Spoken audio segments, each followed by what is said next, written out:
Je repense aux vœux que je vous présentais à la même heure il y a un an. Qui aurait pu prédire la vague d'inflation ainsi déclenchée, ou la crise climatique aux effets spectaculaires encore cet été dans notre pays? Jeanne, ce passage a été très critiqué. Est-ce que c'est le cas d'école d'une faute de com politique ? Alors, ce n'est pas un cas d'école. Moi, je pense qu'il faut qu'on se pose 2 minutes sur ce que c'est que l'exercice des vœux. L'exercice des vœux, c'est un exercice de bilan forcé. C'est comme vous vous retrouvez tous devant une page blanche, vous êtes obligés de la remplir, et ben c'est très compliqué. Vous forcez l'imagination, vous faites passer finalement l'idée avant le fond. Donc forcément, qu'est-ce qu'on va retenir? C'est la forme. Sur le cas Macron, de ces vœux Macron, on a retenu 2 choses. On a vu les commentateurs politiques ont retenu 2 choses. La première chose, c'est la bourde. Et la deuxième chose, qu'est-ce que c'est? C'est la bibliothèque de CDI où les militants sur les réseaux sociaux se sont tous, ont tous commenté pendant presque tout le discours. Ah, mais qu'est-ce qu'il fait derrière sa bibliothèque de CDI, etc. Donc, qu'est-ce qui se passe? C'est comme quand on est dans un dîner en ville, quand on n'a rien à se dire, finalement, on commente la déco, on parle de la météo.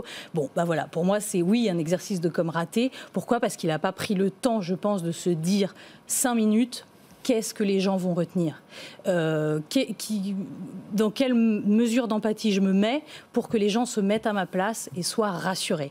Il y a un discours où il a été très bon, après je vous passe la parole, c'est le discours du quoi qu'il en coûte. C'est pour moi le seul discours de Macron où vraiment il a compris la stratégie de communication qu'il fallait adopter, c'est rassurer. Il était là pour rassurer. On était tous dans une urgence absolue. On avait besoin d'être rassurés et il nous a rassurés. Et là, c'est un exercice raté parce qu'il n'a rien dit. Jean-Xavier ? L'exercice des vœux, c'est de toute façon une obligation. Alors, sur une obligation, on peut le prendre un peu dans tous les sens, mais on a quand même de fortes chances d'être ou neutre ou négatif, on va dire, en termes de balance de résultats à la fin. Là, en l'occurrence, et je rebondis sur ce que vous disiez, c'est certain qu'à partir du moment où l'exercice consiste grosso modo en un bilan non exhaustif et un peu trop court et en une bande d'annonces un peu floue de ce qui va se passer, forcément le contenu est déceptif, en tout cas pas impactant.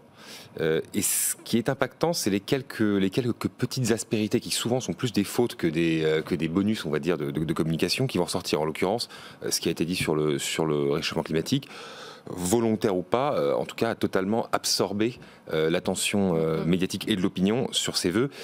Et quels que soient les messages qu'Emmanuel Macron ait eu l'ambition de faire passer ou pas à cette occasion-là, aucun autre finalement n'a retenu l'attention de qui que ce soit.